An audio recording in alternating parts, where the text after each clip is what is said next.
In this video, we're going to show you how to fit skirting board to an external corner using glue and activator. Firstly, we're going to put our skirting board up against our wall and mark out where we need to cut. Notice the flick of the pencil to mark the mitre we need to make. This will be handy when we put the skirting on our saw. Now we're on our saw, we need to change the mitre angle at the back of the saw to 45 degrees.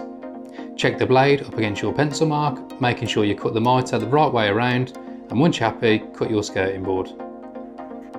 Check the skirting board up against the wall just to double check you're happy with your cut.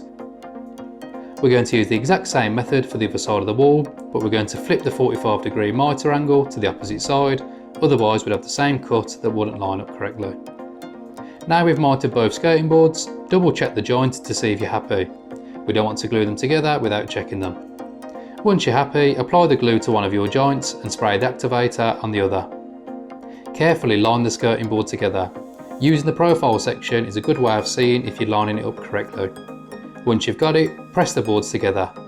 Our glue and activator sets off after a few seconds, but double check how long you need to hold it on the one that you use. Now that the joint is bonded together, we can fit it to the wall using a nail gun. Bonding the joints together is especially handy when you have corners that aren't perfectly square, as the joint stays together when the skirting is being fixed to the wall. Once you fix the skirting to the wall, you'll need to do some cosmetic work such as filling, caulking, sanding and painting. We hope that this tutorial has covered off everything. If you do have any questions, please leave us a comment and we'll get back to you. For more home tutorials, please subscribe to our YouTube channel.